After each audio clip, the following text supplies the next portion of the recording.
Hello, welcome back to my channel. My name is Tom. This is Tom Reads Things.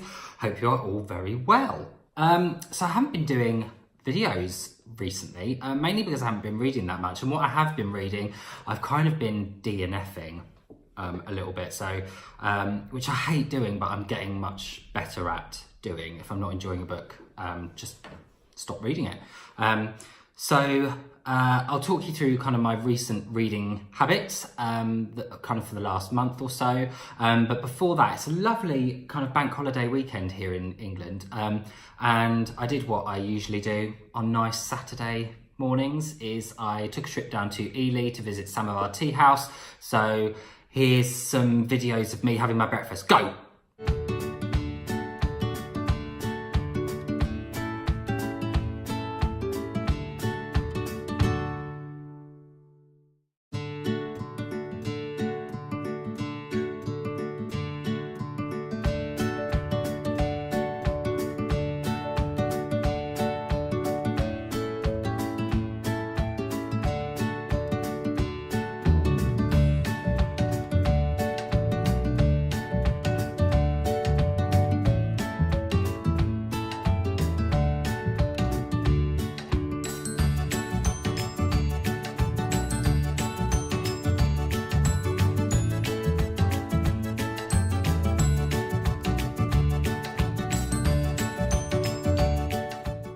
So that was Samovar tea house in Ely, and while I was there, I picked up this amazing tea. So this is called Etheldreda. It's got a bit of a wet stain on there where I just made a tea. But it's called Etheldreda. Listen to this. It's a delicate, pretty but earthy combination of hawthorn, dandelion, marshmallow flowers and strawberries, inspired by the flora of the fens and the 6th century Fenland queen, escape artist, miracle worker, founder and abbess of Ely, Etheldreda. How cool is that? So I'm drinking a tea that's inspired by a queen from the 6th century in England. How brilliant is that? And it's really nice. It tastes of it's got a really strong kind of strawberry flavour, which is really nice. Anyway, let's talk about some books. So the kind of book that I read most recently after my last video, I actually really enjoyed, and that was this book here, The Upstairs Room by Kate Murray Brown. So this was doing the rounds on BookTube not so long ago, I think just before Christmas, and I really enjoyed it actually. So it's quite a longish book, but it follows the story of a family who move into a house in London. They get a really good deal buying this house in London. It's a little bit dilapidated, needs some work doing to it, and there is a man and a woman, husband and wife, and their 2 young children.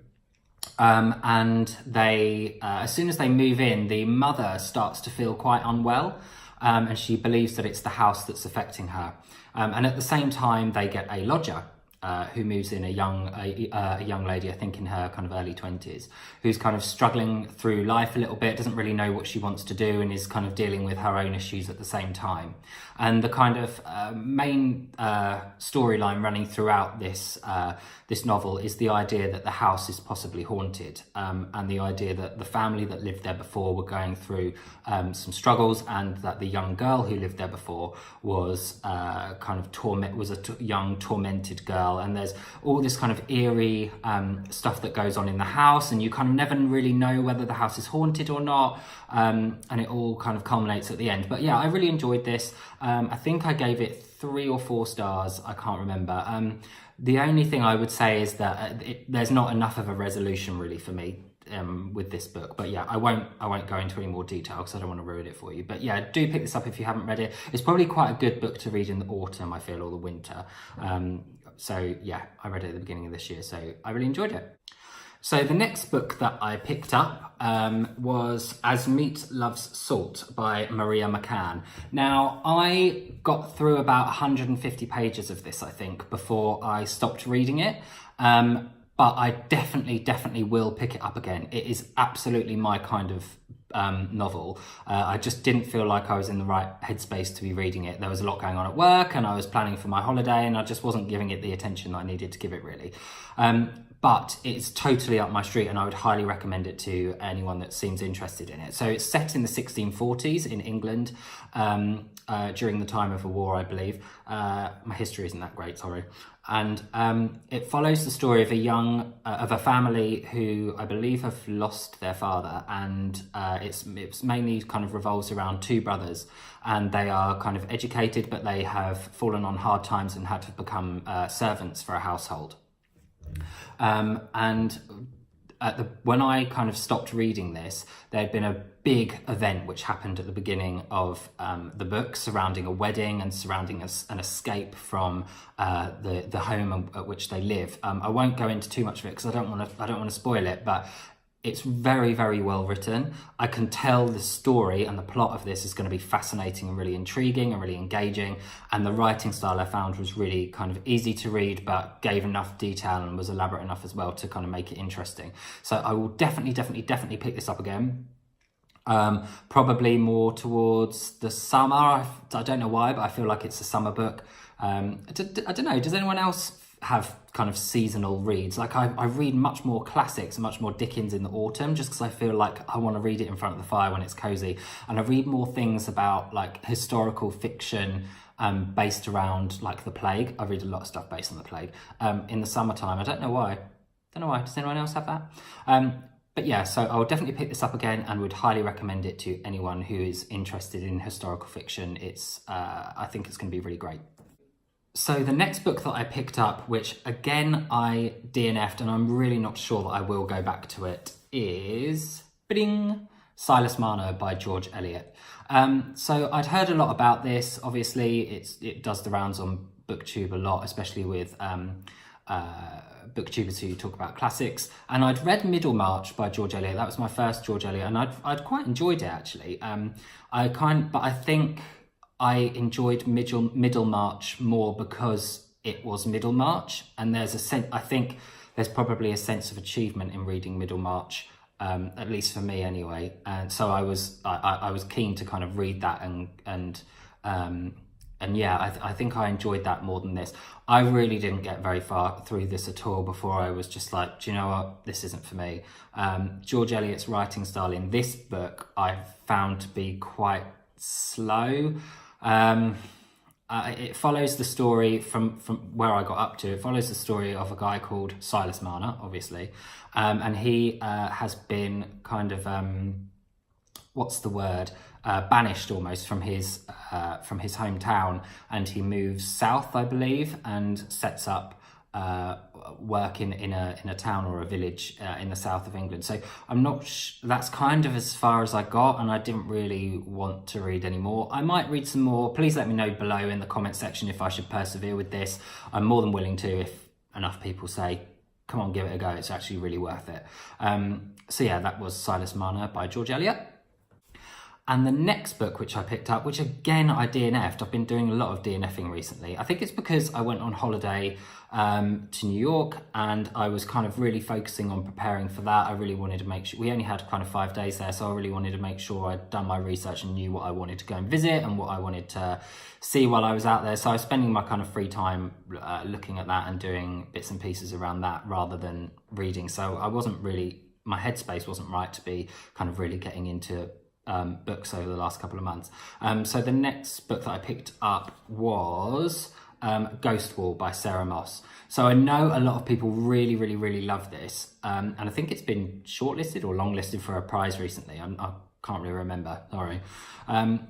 So this was really short, and I was kind of reading this as a palate cleanser after reading some longer books, and I just found it so boring. Like maybe again, tell me if I should persevere with it, but it follows the story of a young girl and her father, and I think her mother, who go on some kind of camping trip, maybe a camping trip to learn about history or something like that. I'm doing really well, aren't I? Great booktuber. You're never going to learn anything from me about books.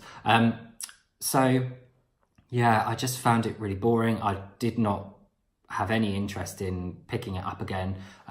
So yeah, but do let me know. It's only very short, so if enough of you tell me, yeah, come on, persevere with it, I might try and pick it up again as a bit of a palate cleanser. So yeah, do let me know what you think about this. And the next book is a book I started reading last night, and it's the book I'm currently reading. I'm going to try and stick to just reading one book at a time because clearly I can't cope with any more than that. And it's kind of a return to an author that I absolutely love. I haven't read any of his work for quite a while, about 5 months, and I'm really looking forward to getting into this. I read the first chapter last night and I'm already hooked. Really love this author's writing style and can't wait to get into this book more. And that is The Old Curiosity Shop by Charles Dickens. So I was watching some of Katie over at Books and Things. I was watching some more of her Dickens videos last night, and I was like, do you know what? I'm in a reading slump. I need to go back to Dickens, and I'm so glad I did. As I said, the first chapter that I've read of this has really intrigued me. I just love his writing style. I just love it. He writes in a way that nobody else does. It's elaborate, it's intriguing, the way he writes about his characters, the way he describes his characters, the way he describes settings, the way he paces is just brilliant, and I cannot recommend Charles Dickens as an author enough. I mean, he's well enough known that he's not going to benefit from my YouTube shout out, but yeah, if you haven't picked up any Dickens because you feel like it's a bit intimidating, do give Charles Dickens a go. In one of my older videos, I looked at where I started with classics, and I talk about 2 Dickens novels in that video. So yeah, do give it a go. I'm really looking forward to getting into this more and cannot wait to finish it. So yeah, that's my kind of recently reading video. Let me know what you've recently been reading in the comments down below, and let me know if you think I should persevere with any of the books that I've DNF'd. I will be back in a couple of days with a video on kind of what's on my TBR shelf. I've got a lot of books upstairs in our kind of box room, and I will be going through those to talk about what I'm going to be reading next after I finish The Old Curiosity Shop, and would love to hear your thoughts on what you think out of that list I should read next. So yeah, see you soon. Thanks, bye.